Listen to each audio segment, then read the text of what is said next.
Warning, we are about to spoil the entirety of John Woo's The Killer. If you haven't seen the movie and plan on watching it, leave now and come back later. But if you have seen the movie or don't care, then please stick around. Mad dog. He really is a mad dog. Mickey Mouse, no!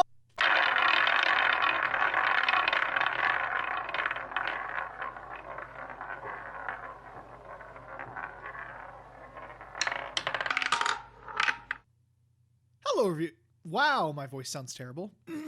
That was a great voice crack. Oh, God. Okay, let's try that again. Hello, everybody, and welcome to Cinema Roulette. Today, it's time for some gun fu, baby. Yeah, we're finally covering something good. Oh, did you think the Strained Baroness wasn't going to come over to another episode? It is, motherfucker! Yeah, so we're so glad that we got this movie because goddamn, the Strain just drained us of any fun we were having and just replaced it all with negativity. So we need something a little more upbeat and action-oriented. So I'm glad that the wheel gave us the 1989 movie The Killer by John Woo.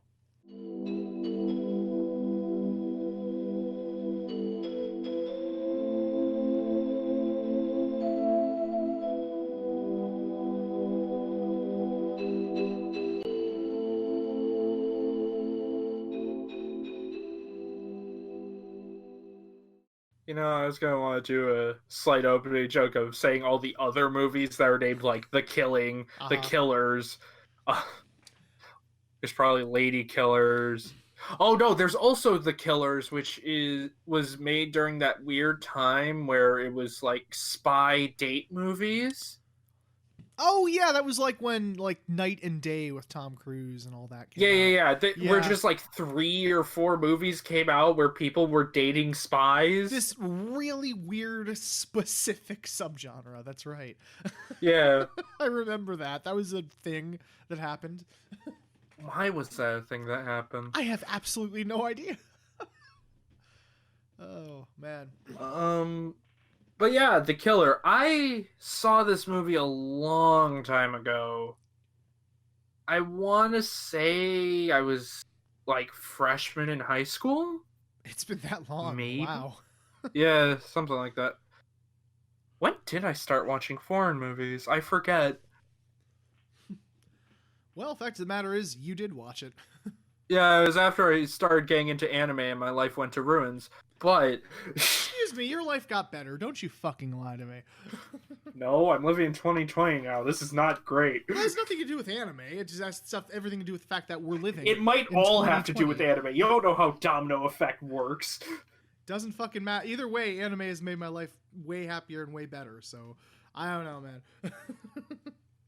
Anime is what truly caused... You know, I'm going to cut myself off because I knew the punchline of that joke. God damn it. Well, this got what offensive thing was I going to say? Guess in the comments. Oh my god, no, we're not... Right, moving on. Winner gets a digital copy of John Wick 1. Oh yeah, we have all those stupid ass... I don't even know if it still works. I'd give it to anyone. I would too. I have just a drawer full of them, literally. Fuck me. But yeah. What were we talking about? Fucking... Okay, so this movie is great, because... Where was I going with that? I started talking and then my brain was... Wow, it's this type of episode. My brain just cut me off. It's like, no, lose that thought. Now. You know why it said no? Because we haven't gotten to the synopsis. Yeah, that's it. My brain was probably subconsciously like, wait, stop! Not how it works! You must stick to the plan. Yes. Stay with the formula. It was just... Follow the pattern. It was just like, shh, save it for later. Shh, it's okay. So yeah, go ahead with this beautiful, lovely synopsis that we have. Hold on, I want to... pull up his notes. I just want to shake my notebook around so people know it's here. We wanted to have an audio cue. That's now the go-to synopsis. Yeah, just the sound of that. You saying yes means I will start doing it every episode. Time for the synopsis. I'm gonna break this fucking notebook if I keep that up. Just as a side note, you can cut this out the other day. Just okay. Synopsis. We can do this. It's not too complicated, really. So, in The Killer, there's a killer. He's an assassin. His name is Jong. Jong. Huh? Jong. Jong. Well, you can call him Jong. It's just Jong. That's how I remembered it. It was easy because of Mahjong. It's just Jong. There's this assassin. His name's Jong. Jong. Jong's more fun to say. I might be wrong, but I'm having fun. That's the point. It's true. He's hired to go kill a bunch of people in a backdoor poker game. He does so, but then the rest of the guards at the nightclub get mad and have a massive shootout. And a girl gets in the crossfire and she loses her eyesight. This is important. Yep. I want to say it's a few months later. We never really got a specific amount of time between the killings. We really didn't, because he's just been following her around as she kind of goes blind. Yeah, she's on a time limit. She needs to pay for a surgery to get her retinas fixed so that way she doesn't go completely blind. Mm-hmm. And Jong doesn't like hurting innocent people, so he introduces himself to her and is like, hey, I'm going to be a nice guy. I'm going to help you out, and kind of starts dating her in a way. On the other side of town, there's a cop. His name is Lee. Also, the girl's name was Jenny. Jenny, that's it. Yeah, boom! Notes are great because I can write down people's names and not forget them. Yes. Lee is a cop who tried to stop I think they were gun runners. Which ones? Before the assassination, the mad dog who. Yeah, they were like gun runners or something. There was like an underground deal going down. Yeah. He tries to stop some gun runners. A cop accidentally shows up. The cop dies. He chases down one of the gun runners who, runs. Gets him. Accident due to shooting at the criminal on a bus around a bunch in public. A woman with a heart condition had a heart attack. And... hold on. Brain is slowing down and needs to not...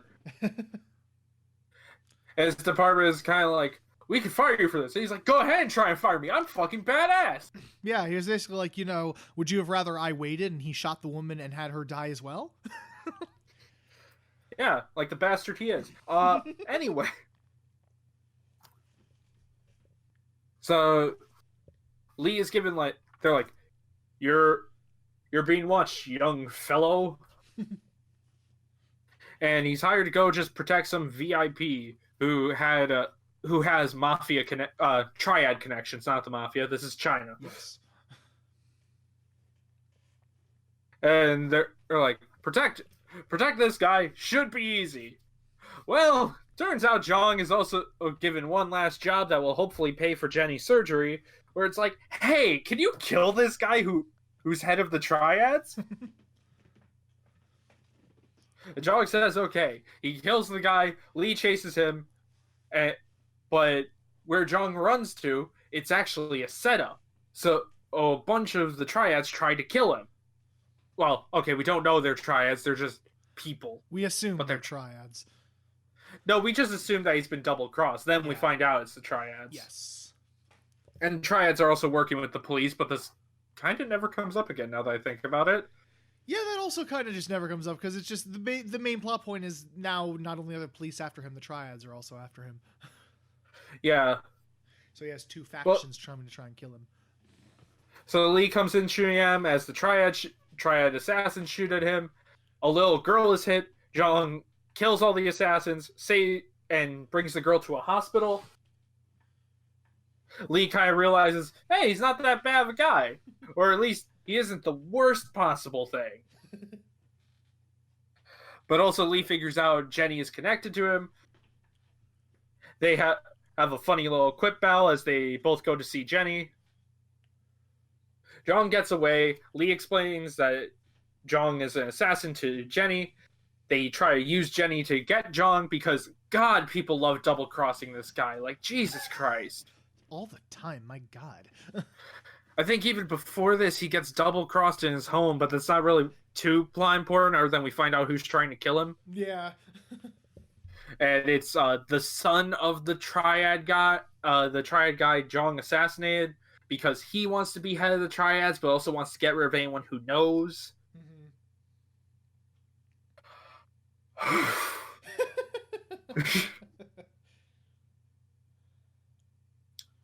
Okay, hold on.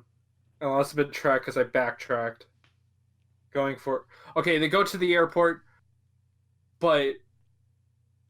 and Lee thinks he captured Jong, but it was Jong's friend, and Jong actually grabbed Jenny and went back to his friend's home. Lee goes to get Jong, but a bunch of assassins also show up, and Jong's like, "We need to save Jenny." And Lee, he's a cool dude, so he's like, "Okay." And then they have a big shootout. They go to a church to wait for a guy who will, wait for Jong's friend who will bring them money because his friend was also kind of working for the triads in a sense.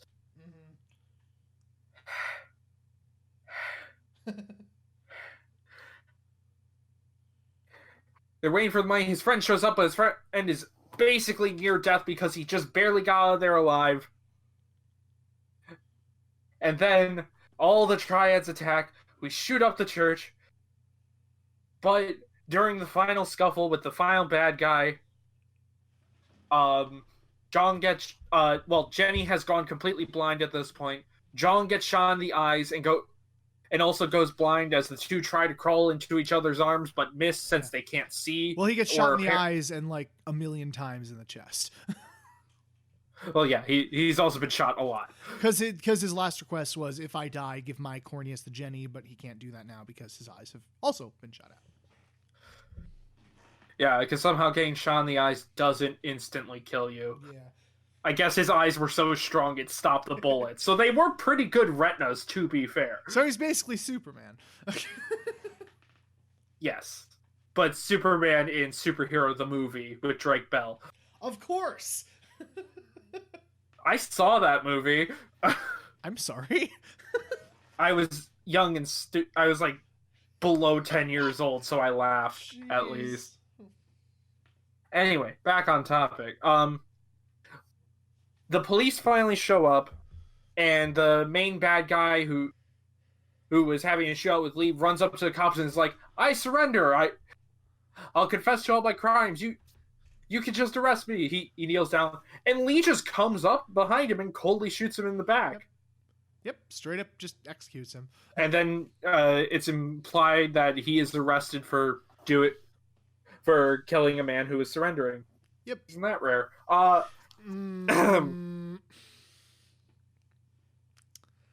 And then that's the end of the movie. Yeah, that was 1989's The Killers. Where should we start with this movie? Should we start with the obvious? What's the obvious? The action. Oh, the action is pretty good. I think the action's fantastic, especially for a lower budget movie. Cameron, you can't mention budget to expect me not to try and look it up. Well, I already have the Wikipedia page open. Let me see what it is. Okay, are we cutting back yet or not? We can cut back now since we could find the budget. Yeah. But I don't think it was a lower budget. I think it was like kind of a lower budget film, but I know it had a shooting schedule that was like double the length of what Hong Kong films usually had at the time. Yeah, you looked up after we watched. Yeah. Something interesting to note is that like the Chinese, they actually had, because it's called The Killer in the US, but they had the literal translation of the Chinese words. And really? The literal translation is pair of blood splattering heroes. Tale of blood splattering heroes? No, pair of blood splattering heroes. That's not a title, that's a log line. I know, right? But I mean, it's accurate. yeah.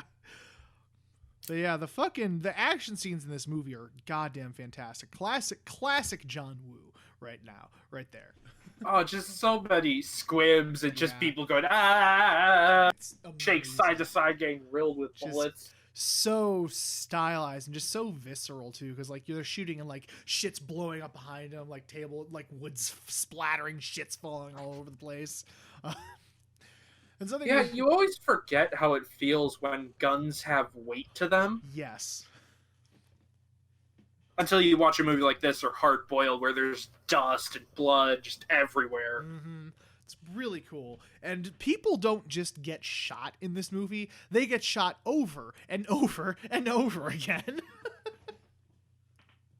It's not... Yeah, there's double tap, and then there's triple tap, quadruple tap, and overkill. They're not just shot, they're just riddled with bullets. Every time, like, someone doesn't get shot once, it's always bang, bang, bang, bang, bang, bang, bang, just to make sure they're fucking dead. I think the only person not shot multiple times is the triad dude who's assassinated. Yeah. Well, he shot, I think, twice. I think he's, like, shot in the head. Oh, no, wait, he is riddled with bullets, because he's shot in the head, he's shot in the neck, and shot in the arm. Yeah, he shot 3 times because, you know, a direct headshot isn't enough. You have to make sure that he's dead. Yeah, it was just a sniper round through the skull. He might survive that. I know, right? Oh god, but yeah, it's fantastic. And something interesting you mentioned too is that like it's never really like it's not like so much far. There's some far away stuff, but it's more like close up. All the gung fu is like really close quarters shot. There's something so brutal about that. Like all the times Zhang just aims right at a person's chest, and it's maybe a fist length away, and just bang, bang, bang, bang, bang. Yeah, it's so satisfying. It honestly is. Every time an action scene starts, you just get excited because you know shit's about to get down. Oh, the fucking opening kills in the poker game. Yes. When there's a revolver on the table, Abe fucking kicks it so it bounces into his head and just bang. Yeah, it like flies up in the air, he catches it and bang, bang, bang. It's so cool. Oh my god. Yes. There's a few of those moments of just, yeah! I know, right? It's amazing. Oh, man. Yeah, and it's definitely, like, if you watch movies like this, and Hard Boiled pretty much has the same tier action scenes. Like they're a very similar shot, but God, when it comes to action, John Woo, like, is one of the best. Holy shit. I think Hard Boiled has a bit better action scenes, but that's because that film clearly has more budget. Definitely had more budget, so... Just the way shotguns tear things apart in that movie is so fucking cool. It's amazing, and we'll probably get to that one of these days. Maybe. Yeah. We'll see. We'll find out. So either way, but yeah, no, those action scenes are fucking amazing. After the 5 years of Wheels we have played. Yeah. However the fuck long that's gonna take us, we'll probably be living together by the time that happens. Jesus. Fucking. Or the world will be over before then. Who knows? One of the two. Either way, I'm fine with, because I get to live with my best friend, or it's not my problem anymore, because I'll be dead. Exactly. Think of life like a bomb diffuser. Jesus. Either things work out, or it's no longer your problem. But yeah, fucking, so that's amazing. And we have John Woo quintessentials of Christian symbolism, candles, doves, and I don't know what to call the camera angle, but it's where the person's body is turned to the side as they look at the camera, and it's like a mid shot but from a low angle, while also being head on with the character's eye line. This was a movie that right off the bat, you could tell this was a John Woo movie. You had the pigeons, you had a church, you had existential dialogue. God. You had shit. Christian symbolism. Just you could tell right off the bat the camera angles. This is a John Woo movie. And then you got enough squibs to make Quentin Tarantino proud. Yes, dear Lord, yes. Hell, he was probably influenced by by John Woo movies in a way. What makes you say that? Right. But Just cut to the massacre at Candyland. yeah. Oh my god, yes. But yeah, so that's good. The characters and story are pretty good too, honestly. It's not like amazing, but it's still engaging, honestly. Yeah, I forget where I heard, but this was during a time when apparently John Woo was a little more serious, and you can definitely get that, especially with the tragic ending. Yeah, this film has a bit of a downer ending. And something I didn't know was that was technically foreshadowed a little bit because we're obviously Americans, but there's a couple times where a cat enters the window of Jenny when like Ah-jung and Jenny are together, and then again when like I think they're trying to like infiltrate her house or whatever and kill Ah-jung. And like No, it's when Lee is in there with Jong. that's right, and they have that fucking amazing dialogue. And apparently what? We'll get to that in a second. Apparently, in Chinese culture, a cat entering a home is like an omen of, I think it's poverty and like bad luck. I forget what it was. It was poverty and something else, but it's an omen. It's an omen of like something tragic is going to happen to you. And yeah, the ending was a bit of a downer because like he gets his eye shot out. Jenny and him both die, and then the one guy gets arrested, presumably. So. Yeah, well, he basically gives up his life for revenge. Yeah. I'd give my life, not for honor, but for you. Fucking, and here's a fun fact, too, because you know how, like, he gets arrested and all that, and then it just cuts to Ah-jung playing the harmonica, just a flashback of that. Uh-huh. It says the original ending of the film involved Jenny waiting at an airport for Lee to give her the money and for them to travel to the United States. Due to Salier's tight filming schedule, the scene was not filmed and replaced with Ah-jung playing the harmonica. So it was going to be a bittersweet ending. Yeah, but they didn't have time because the actress was on a really tight schedule, so they just ended it like that. You know, I'm honestly fine with... I would have been fine with either ending, honestly. Yeah. Like, yeah, it's nice to get a happy ending, but also is the harsh reality type end. Yes. It's like, it's just kind of sad. It's just, this is what happened. So it's how it went down. I mean, the main villain should have died when they shot the belt of shotgun shells underneath him. That would have been a great way to go out, honestly. But no, he had a bulletproof vest, because if you have a bulletproof vest, that means it stops all bullets forever and cannot break. We were like, that's not how it works, because he throws like a belt of... Was it shotgun shells or what kind of ammo? Yeah, it was a bunch of shotgun shells wrapped together. Throw it underneath him and they shoot it and explodes. But like he takes off the bulletproof vest and every single bullet just like you can see the vest is just riddled with bullets. But he takes it off and he's just fine. It's like that's not how it would work. Your ribs would like be broken. Like no, the bullets would have gone through the vest. Yeah. And even if they didn't, it hurts getting shot. Like he would have at least been like in pain and not been able to move or stunned. He would not have been able to just get up and walk away. That was okay. Assuming it's like a cast iron plate that is never broken. That was, I'm going to give a rough estimate of 50 shotgun shells point blank to his chest. Yeah. That would have used all the kinetic energy against the vest and probably crushed his chest.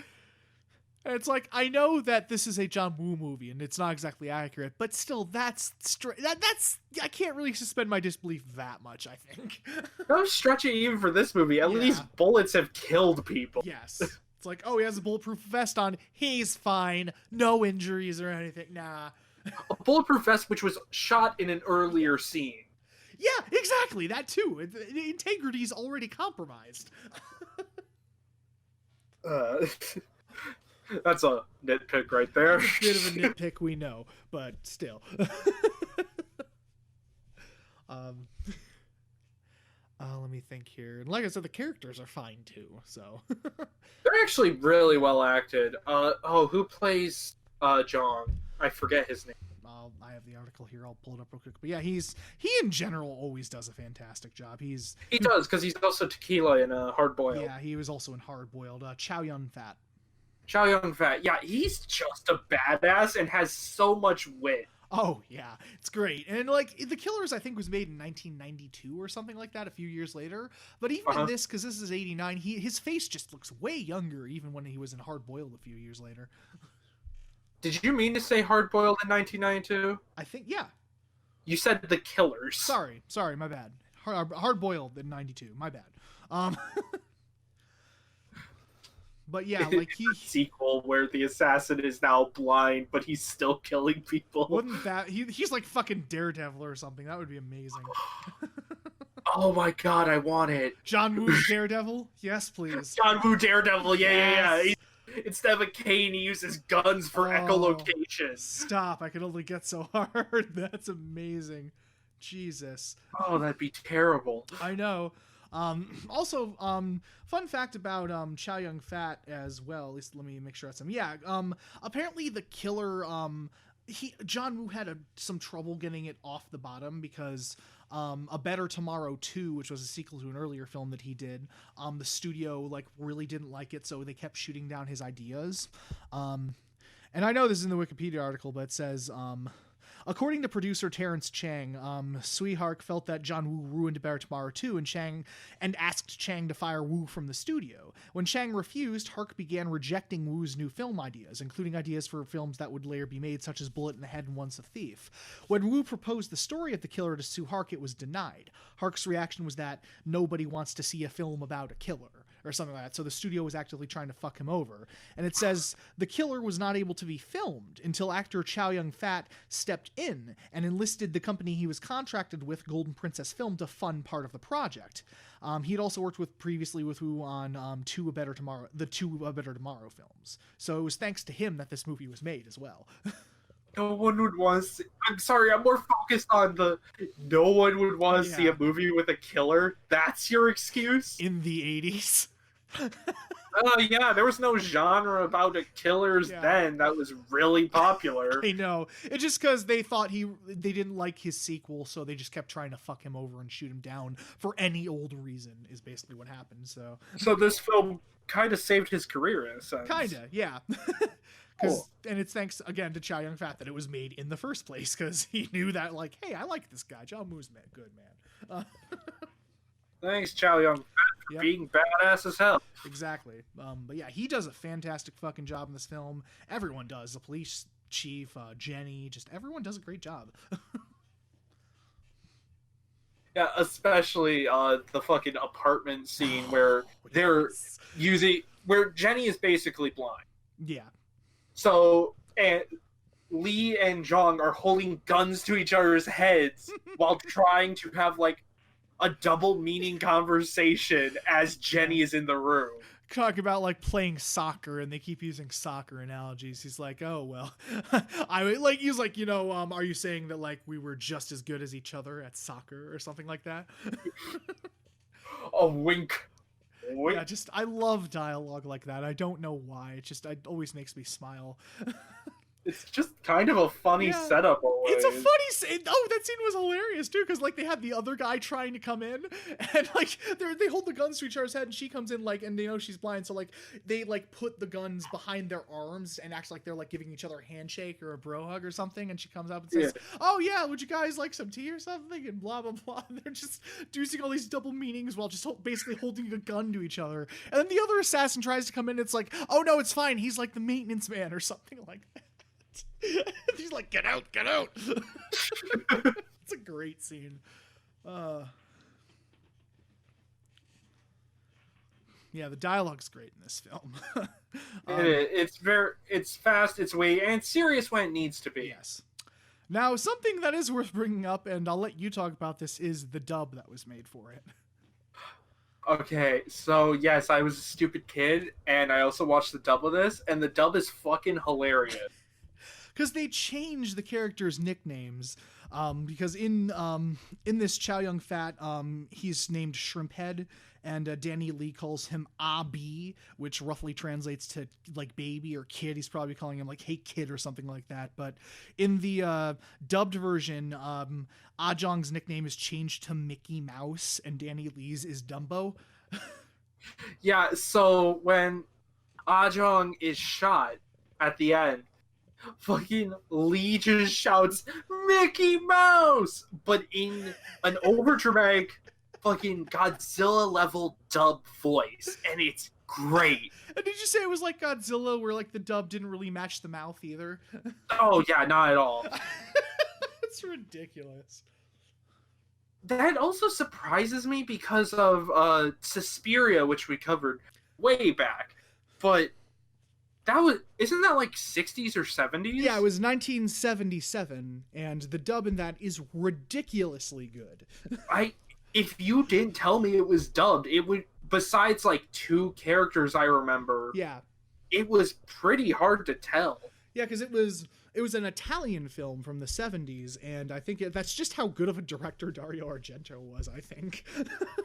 Yeah, and then, in the 80s, everyone stopped caring and did whatever. Yeah.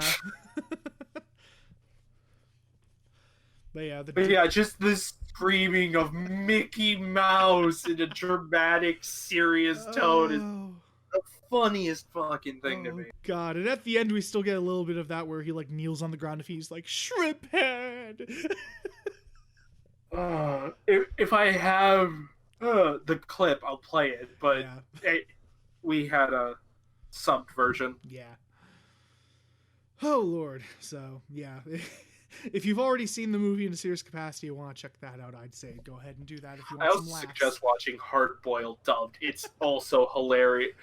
Oh, but just the voices in it are terrible, and that's what makes it great. Have you ever watched it subbed or not? I don't think I have, actually. Because I first watched Hard Boiled subbed, is how I watched it. Because I watched Hard Boiled still when I was a kid. I was like, I don't like subtitles. But you really don't realize how little people talk in films till you start watching subtitled stuff. Mm-hmm. And the cinematography was surprisingly good too, with the use of color and all that. Oh yeah, this was a really vibrant movie. Yeah, especially since it was like in '89, which is what was really surprising to me. So, well, '80s was still colorful, but I meant on this budget, and they were using a lot of like colored lighting, which was odd to me. And the scene where Jong is betrayed in his apartment, there's these heavy blue and red lights, which is really cool for the scene. Yeah, and it's interesting because they use like shadows too, like half their face is covered in shadow and the other half's not, and stuff like that. They do shit like that as well. Yeah, it's honestly really interesting, and I don't know where I was going with that, actually. It's just impressive for that budget, honestly. It's impressive, and I didn't expect it from John Woo, since I know his later work a lot more. Yeah. Basically, anything after Face Off gets ridiculous. That's a good way to tell. Face Off is kind of the turning point where John Woo just stopped giving two shits. That's where he became American. Yeah, and then fucking right after her Face Off was Mission Impossible 2. So we all know how that went. We don't yet. We still have to cover it. Okay, you don't. I do, but well, no, I do. I've seen reviews of it, yeah, but it's just ridiculous and hilarious. My God. Yeah, this was back when John Woo actually was a little more serious. So. Yeah, when he took his time a lot more, and thanks, right. brain. Yeah, just my brain completely halted. It was like, But just when he was able to stop focusing on the action, had a moment to breathe. Yes. Yeah, he does that in like more of his earlier stuff too. Like Hard Boiled does it too. It's like it's not just all action. He actually gives it like there's time to have character moments and slower scenes and build up suspense. But then you make a movie with Nick Cage, and that you're out of options. That's really, if you're making a movie with Nick Cage, you know it's not going to be subtle. Hey, Nick Cage can do subtle. I can't name any off the top of my head, but he can. Exactly. Just thinking of Drive Angry now.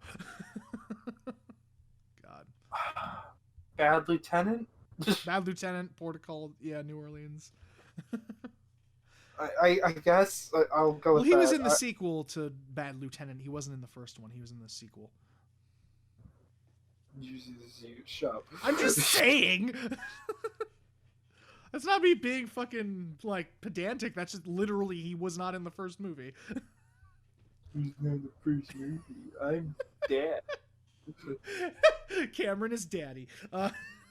No. Fucking hell. Okay, so where do we go here? I don't know. God.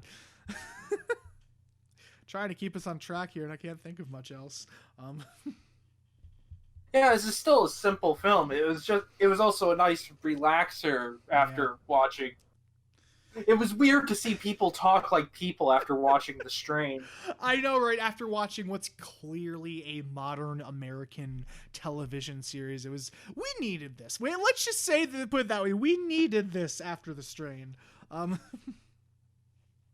Also, I don't know why the ending feels slightly uplifting with the cop killing an unarmed person and getting arrested for it. I wonder why. Yeah. Also, yes, just something to mention about John Woo, because he's just kind of wholesome, is that a lot of people saw Ah Jong and Lee's relationship as a little homoerotic. And he responded saying, people will bring their own preconceptions to a movie. If they see something in the killer that they consider to be homoerotic, then that is their privilege. It's certainly not intentional. Which, yeah, I'm fine with that response. It's better than what some people do. Mm-hmm. And Woo's apparently a Christian, so yeah, that's great. Good man. It's like, you know, if you see something homoerotic, great. If not, oh well. That's the great thing about art, is it's up to interpretation. People can interpret it different ways. Death of the author and all that jazz. Yeah. But yeah, I don't know anything else really to say on it. Mm-hmm. Yeah, and something that's also really impressive is that John Woo, another thing I read behind the scenes is that he went into filming with only a short treatment for the film and wrote the details of the script while he was filming. Which, going with the idea of the studio was working against him, that sounds terrifying. Right?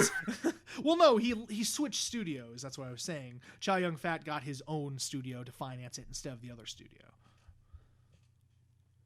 But actually, now I'm kind of on the other studio side. Like, you didn't even have a fucking treatment, and you were wondering why they weren't signing off on it. That's funny, yeah. And he had over 90 days to shoot The Killer, which was about 3 months, which was apparently nearly double the amount of time, like I said earlier, that the average Hong Kong film was shot in the late 80s. So that's cool too. I mean, you probably needed that, because if anything fucked up during the action scene, you'd have to reset squibs, you'd have to reset all the damage. Yeah. And there's a couple of other fun little tidbits I have here. The scene where Danny Lee chases a gunman onto a tram was filmed in Causeway Bay, and the crew only had 3 hours to film it. Residents thought it was a real gunfight and phoned the police. However, when the police arrived, Danny Lee talked to the superintendent so they could continue filming. Oh my god, I love hearing those things. Yeah. Scenes from the Dragon Boat Festival were shot months apart. You could tell, obviously, because the boats were separate, and then it just showed footage of the festival. And it says some footage was of boat races, and the rest of the footage involving the actors was shot months later. It was planned for the boats to flip over during the chase, but the owners refused to because they thought it would bring bad luck. Fair enough. Yeah. And then that awesome action scene inside the one guy's house where all the people in white suits are coming in. Uh-huh. That took 28 days to shoot. I'm not surprised. Yeah. So many people get fucked in that scene. And then the final action scene that was in the church took 36 days to shoot. And the interior of the church was a set, but the exterior was the real church. So of a 90-day shoot, like 20 minutes of this movie took up 60 of those days. Yup. I'm not surprised. Yeah, because that's just how fucking good the action scenes are. Yeah, no wonder they were so well done, because they probably did, like, just, 3 people dying for one day. Yeah, exactly. It probably took forever just to set everything up and all that. But yeah, all in all, great movie. Highly recommended. Yeah. Definitely a good place to start if you want to get in the John. If you've never seen John movie, either The Killers or Hard Boiled are two very good starting places. Or Face Off if you just want to say fuck it. If you just want to say fuck it and just go with something completely batshit, yeah. And it's great. So if you want to see a more subdued John Woo, and it's John Woo, so it's not going to be super subdued, but a more restrained John Woo, I should say, then yeah, absolutely check out The Killer. I don't have anything to add here. So yeah, is it that time, Justin? Yeah, it's time to end the episode. Bye.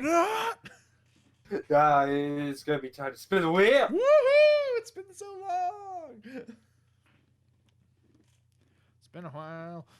It has been a while, and we're gonna get to spin it here, and then in the Strain Part 2, which should be next episode, we get to spin one there. Yep. And then we get to spin our movie wheel. Yay! There's so much spinning. I'm so happy. Anyway, it is time to spin.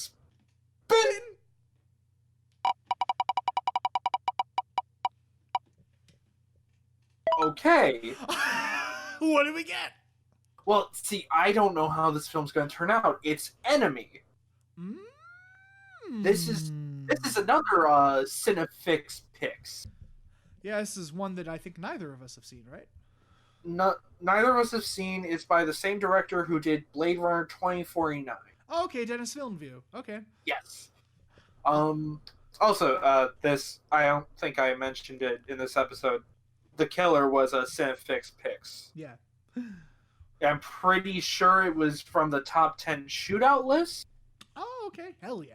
I can definitely see that. I wonder why.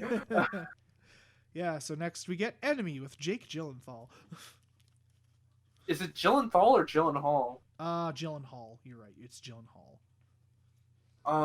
And I'll just say it now. This is from top 10 underrated films of 2013. What? 2013. Okay. So yeah, we're gonna watch Enemy next time. I do not know what to expect. I don't either. This will be really interesting. Probably a very different movie, obviously. So, will it be the first Denis Villeneuve movie you see that you like all the way through? Ooh, this is true. Because Blade Runner 2049 just wasn't for him, and you didn't really like the finale of. I hated the last half of Sicario. I thought it was fine, but yeah, I can see it has problems. It's not perfect. And I still have to watch Arrival. Yeah, so. Correct. I think that's next on your little watch list, isn't it? Yeah. Yeah. But yeah. Yeah, besides that, I guess next up is us bitching for probably an hour. So yeah, stay tuned for the Strain Season 2 Part 2. Yeah, for the end of the Strain Season 2. Oh, God, I'm not looking forward to that. And then we will do Enemy, and then what the hell will happen? Find out next time on Cinema Roulette. Did you want me to say roulette after that, or did you get cut off? No, I got cut off. I said roulette in the recording, don't worry.